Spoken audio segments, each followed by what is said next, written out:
ध्यान की इंपॉर्टेंस क्या है और ध्यान के टाइप क्या है और ध्यान कैसे किया जाए। तो पहले बात करते हैं ध्यान क्यों किया जाए। तो जो सबसे महत्वपूर्ण प्रश्न है ध्यान क्यों किया जाए, व्हाई डू मेडिटेशन, तो कारण उसका यही है आपके लिए भी सबसे इंपॉर्टेंट कि जो भी घटनाएं जीवन में घटती हैं, जो मैंने उस दिन आपको बताया, नेगेटिव घटनाएं जो भी आपके साथ नेगेटिव कृत्य होते हैं, जैसे कि एक्सीडेंट होना है ना, जैसे कि लड़ाई झगड़ा होना, जैसे कि आपका किसी को अब्यूज करना, किसी को चिल्लाना है ना, जैसे कि आपका फेल हो जाना, ये सब जो है वो ध्यान ना करने से। बोले गुरुजी ऐसा कैसे? पूरा जगत में जो भी बड़े बड़े कांड होते हैं, ट्रेन भिड़ जाना, बस भिड़ जाना, एक्सीडेंट हो जाना, वो सब ध्यान ना करने से होना। ध्यान क्यों करना है? इसलिए करना है कि जब भी कोई भी व्यक्ति गाड़ी से भिड़ता है तो क्या कहता है वो, अरे भाई साहब बिल्कुल ध्यान नहीं था मेरा, सॉरी सॉरी सॉरी, ठीक है ना। जब कोई मर्डर करता है ना, और जब उससे जज पूछता है कि आपने मर्डर क्यों किया है ना, तो वो बोलता है कि मैं बिल्कुल आवेश में आ गया था, मतलब मैं अपने होश में नहीं था, बिल्कुल होश में नहीं था, ठीक है ना। एक्सीडेंट करने वाला भी यही बोलता है कि मुझे ध्यान ही नहीं था, मेरी नींद लग गई थी, या मैं बेहोशी में था, या मैं शराब पिया था, मतलब मैं होश में नहीं था।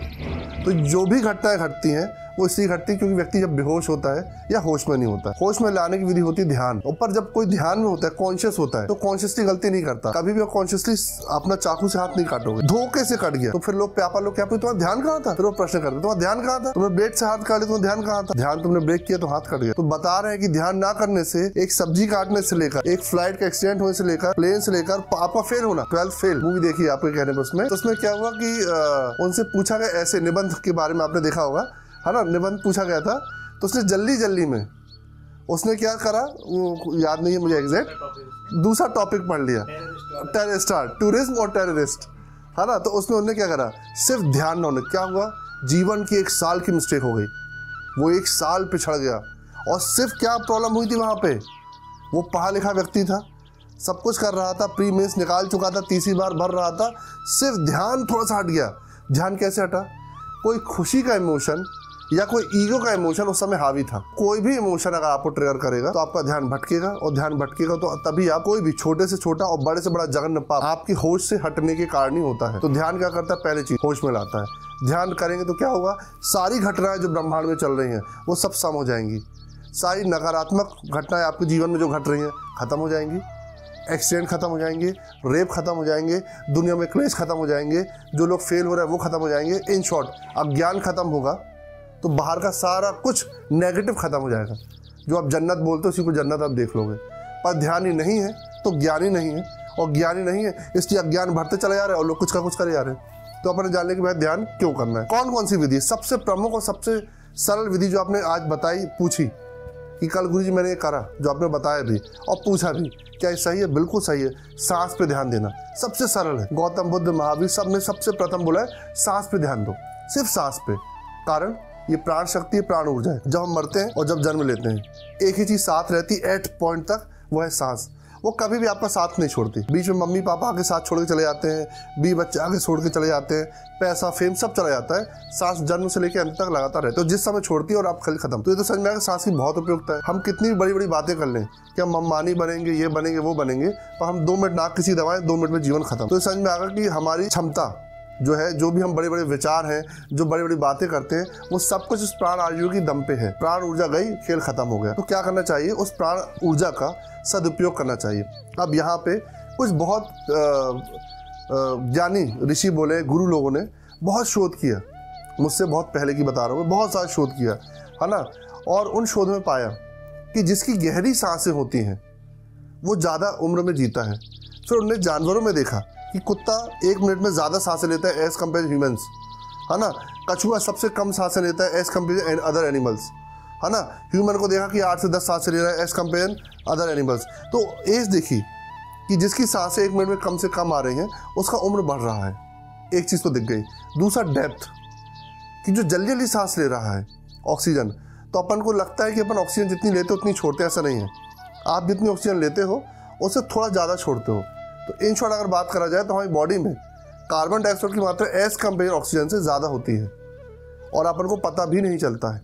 और जो ऑक्सीजन है जो अपन इनहेल करते हैं तो खाली सांसों के थ्रू नहीं जाती है, कानों के थ्रू, आँखों के थ्रू, मुंह के थ्रू, हर तरीके से अपनी बॉडी से निकलती है। अपन को लगता है सिर्फ जो ली है वो मुँह से जाए, नहीं, कुछ एब्जॉर्ब होकर निकलती भी जाती है लगातार जन तौर पर। तो हमें करना क्या है कि अगर कोई ऐसी टेक्निक हो जाए कि हम सांसें ले ज़्यादा, छोड़े कम से कम। दूसरा, सांसें ले बड़ी पर ले कम। सांसें की क्वालिटी बहुत अच्छी हो, जितनी ले गहरी ले। दूसरा, कहाँ तक लें।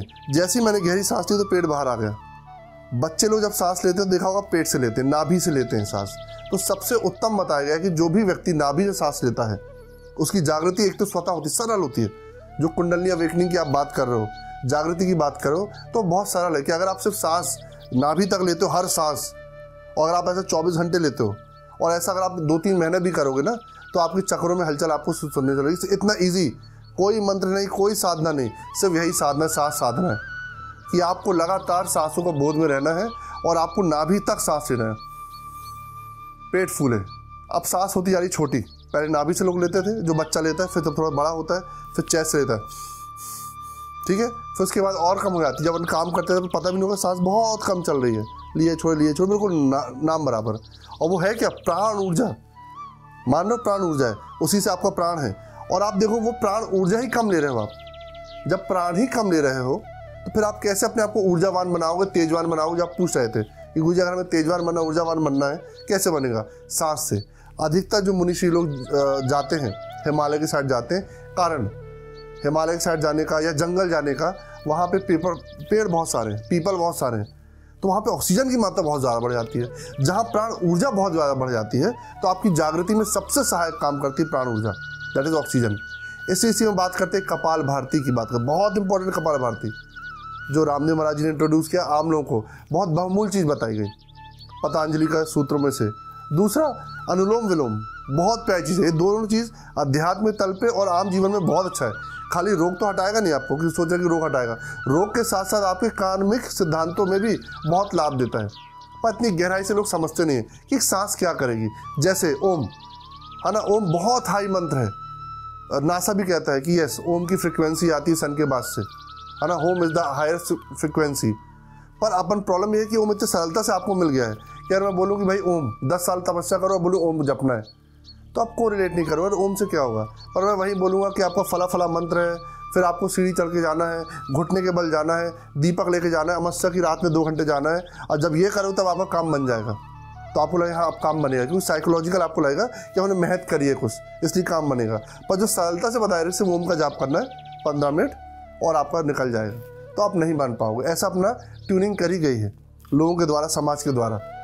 जो चीज़ सरल है, और मज़े की बात यह है जो सत्य है वो बहुत सरल होता है, बहुत सरल होता है। पर ऐसा दिखाया गया कि यार सत्य बोलो कैसे सर्वाइव करोगे यार।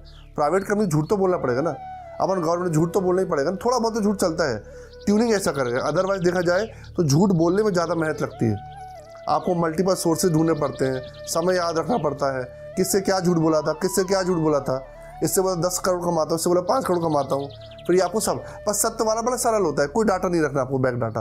आप वर्तमान में रहते हो, सिर्फ सत्य बोलने बस आप वर्तमान में रहते हो, और असत्य बोलने के कारण आपको एक बोरा धोके रखना पड़ता है। तो अपन बात आते हैं ध्यान में।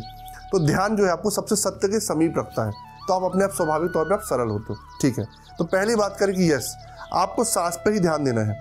सांस कहाँ से आ रही है, कहाँ पे जा रही है, ये अपनी सूर्य नाड़ी हो गई, चंद्र नाड़ी हो गई, इडा पिडला बोला जाता है। दूसरी चीज़, जब अपन नाड़ी की बात करते हैं, अगर ऐसा पॉसिबल हो कि व्यक्ति दिन भर सूर्य नाड़ी का प्रयोग करे, जागृति आपकी बहुत अच्छी रहेगी, रीजनिंग आपकी बहुत अच्छी रहेगी, लॉजिकल माइंड बहुत अच्छा रहेगा। और रात में सोते समय आप लेफ्ट चंद्र नाड़ी का प्रयोग करो, आप नींद, अगर आप ऐसा करते हो तो सिर्फ ऐसा करने बस से ही आपके जीवन में बहुत सारा डेवलपमेंट हो जाएगा अकॉर्डिंग टू नाड़ी शास्त्र।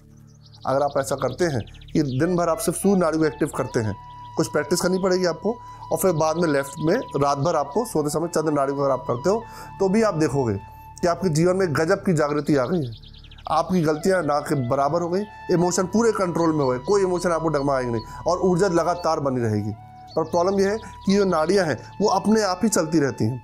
अधिकतर आप देखोगे कि आपकी लेफ्ट नाड़ी ज़्यादा चलती है, आम इंसान की अधिकतर लेफ्ट नाड़ी चलती है। तो इसलिए वो तार्किक और जो एग्जैक्ट है, जो सच है, वो ना करके एक भ्रम, इल्यूजन जो है, जो आप सोच के चलते हो जीवन में कि ऐसा होगा तो ऐसा होगा, है ना, इसने ये कपड़ा पहना होगा तो ऐसा होगा, ये होगा तो ये होगा, जो आपने भ्रम रखे, प्री अजम्पशंस जो पहले रखे, आप उस बेसिस में कार्य करते हैं। तो इसलिए अगर आप नाड़ी को अपने पास कंट्रोल कर पाए थ्रू ध्यान तो बहुत अच्छा है। तो क्या करना चाहिए, तो कोशिश करें कि पहले अपन ने लेफ्ट नोजल दबाई और अपन ने इसी से लगातार सांस लिए 2 मिनट, 3 मिनट, 4 मिनट, 5 मिनट, फिर इसके बाद इसको छोड़ दिए और फिर पूरा ध्यान दिए कि हम राइट ही स्वर को चला रहे हैं। पूरा फोकस करते हुए आपको राइट ही स्वर को चलाना है। ऐसा करता करना जितनी देर कर सकें, रोज प्रैक्टिस करें। और उसके बाद फिर आधा घंटा अपन ने लेफ्ट को कर दिया।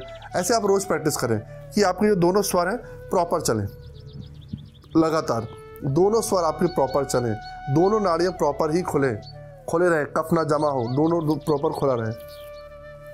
बीच में आती सुषुम्ना, बाद में बताएंगे ये इसका क्या रोल होता है और क्या काम करती है। तो पहले तो अपन को सांस से ध्यान करना सरल है। दूसरा ओम चैंटिंग, बहुत दूसरा उपाय है कि आप ध्यान करना क्या कर सकते हैं, ओम, कि ओम का आपको जाप करना है और आ ऊ माँ से ही करना चाहिए।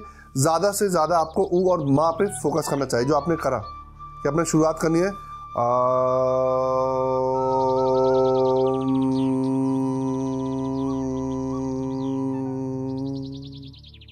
शुरुआत कहाँ से करनी है, खैर तो अपन को जाप कैसे करना है, आ को छोटा रखना है, शुरुआत करना है। और जब भी अपन ओम का जाप करें तो ओम को सुने भी, ध्वनि को सुने,